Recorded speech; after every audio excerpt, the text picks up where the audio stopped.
Will having Ronaldo make up for Manchester United's central midfield weakness? In this video I will be analysing the role of Ronaldo, Manchester United's central midfield frailty, whether Ronaldo makes up for this weakness, whilst also analysing why United struggled to break down Newcastle in the first half and how United did eventually get the win. But before that, for cheap good quality football jerseys, retro jerseys and tracksuits, go over to www.jerseyfever.com, a link will be left in the description, and use code ATLANTISFOOTBALL for 5% off. So in the first half, United did struggle to break down Steve Bruce's deep, compact 5-4-1 defensive shape, which would see Newcastle retreat all the way into their own half and allow United's deeper players to have time on the ball and look to restrict the space between the lines and force United out wide, which is what the shape of a 5-4-1 looks to do, with the wide midfielders moving in field to cut off the passing lanes into the likes of Sancho and Greenwood drifting into the half spaces. In possession, United continued to use a 2-4-3-1 shape, even with Ronaldo now in the side. However, we did see Ronaldo and either Greenwood or Fernandes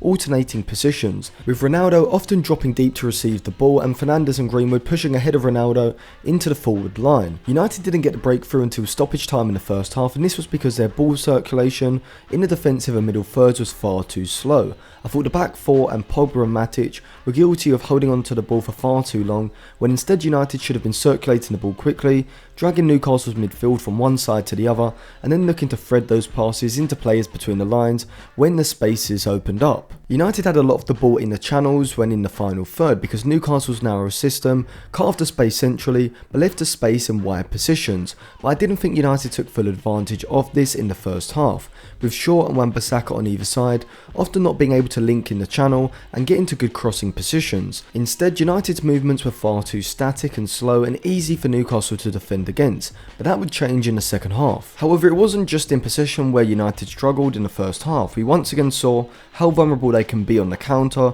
with St Maximin and Almiron able to glide past their midfield and progress the ball into the final third at multiple points throughout the game. Fred was a player that was exposed against Wolves the week before that, and in this game both Pogba and Matic struggled to break up the attacks when Newcastle won the ball back and looked to counter quickly. Luckily for United, Newcastle's decision making in the final third and pass selection around the box was fairly poor when they got into those positions. The first half followed the same pattern as a lot of United games do in these situations. United pushed Newcastle back into the final third but failed to create when there due to Newcastle getting players behind the ball. Newcastle would look threatening when they countered because of United's lack of defensive stability in midfield, but they didn't have the quality to create sufficiently and so could not make United pay for a couple of sloppy situations. However, United did get the breakthrough they needed in stoppage time. Now, whilst on the surface this looks like a goal anyone could have scored, it's Ronaldo's anticipation which really created this goal. Whilst Woodman in goal has had a bit of a howler, if you look at when Greenwood takes a shot, you can see both Hayden and Lascelles are closer to the 6-yard box than Ronaldo. But after the ball is spilt by Woodman, Ronaldo is ahead of both and gets the opportunity he needed. Whilst Cavani is capable of scoring this type of goal, I would say that if Martial, Rashford, Greenwood and even maybe Cavani himself were in this same position instead of Ronaldo, then Woodman is able to reclaim the ball, as Ronaldo's movement is so quick and so early that the defenders don't even have a chance to react. Another great example of how intelligent Ronaldo's movement was on the counter-attack when Ronaldo's run across the play to the right side drags the Newcastle defender away from the left side, opening up the space and a passing lane for Fernandes to play a pass into Sancho on that side, leading to a shot on goal. If Ronaldo had held a position on the left, as many strikers would have, looking for a goal scoring opportunity himself, then this chance isn't created. But Ronaldo's willingness to make a run in order to create space for others is what makes him so valuable in the attack, even if it doesn't lead to him shooting directly. United seemed to gain a lot more control in the second half with that opening goal, but they were hit on the break and Newcastle got an equaliser, once again highlighting the problem United have against dribblers through the centre of the pitch. The ball goes into Almiron after a direct pass from the defensive third, and with one touch he takes both Shaw and Matic out of the game. Maguire overcommits and he doesn't get to the ball quick enough. VARANE does well to hold his position and cut off the pass in behind for St Maximin, but when he does eventually receive the ball on the edge of the box, VARANE overcommits, allowing a simple pass down the side of him, putting Manquillo into a one-on-one, which he does finish expertly, giving Newcastle the equaliser. From here on, it looked like United would be in another struggle to turn a draw into a win. But as I spoke about in a video I made last week on Ronaldo, just having him in the side is going to win United games just from his individual brilliance, and his second goal was a perfect example of this. The move starts with Pogba's forward pass which breaks the lines of the Newcastle press, allows Shaw to motor forward into the Newcastle half, and Ronaldo's run is perfect. If he makes a run across Hayden's right side, that would give Lascelles a chance of getting over to Ronaldo, but by making a run to his left,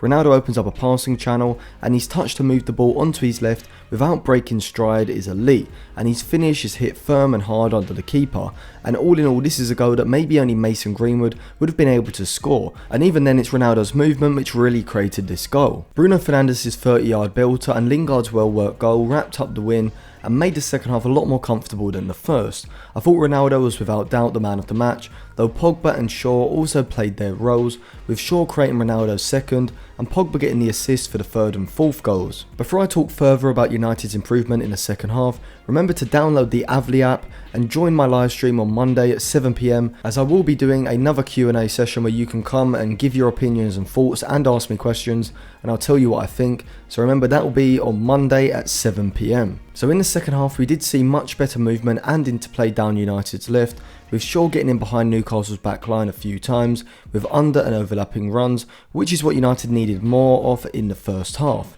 See, against this sort of 5-4-1 defensive shape, when the midfield four is narrow, you are essentially against a box blocking passing lanes into the half spaces, but this does leave space on the flanks, meaning that if you circulate the ball quickly from one side to the other, the wide central midfielder on the opposite side doesn't have time to shift across, and if Sancho and Shaw stay high and wide, United are able to create a 2v1 situation. However, United's slow ball circulation in the centre of the pitch was what stopped this happening in the first half, so that is definitely something that Solskjaer has to cut out of United's play, as it always seems like Pogba, Matic and Wan-Bissaka, and even the others in the backline as well, are over-focused on that incisive pass forward rather than waiting for it to appear, and instead they should move the ball on and wait for the opportunity rather than holding on to the ball and expecting a positional error from the defensive unit to create that passing lane. But this was the type of game that United may have dropped points in last year, as they did against Everton and Sheffield United. The central midfield being exposed during a United press when the double pivot becomes isolated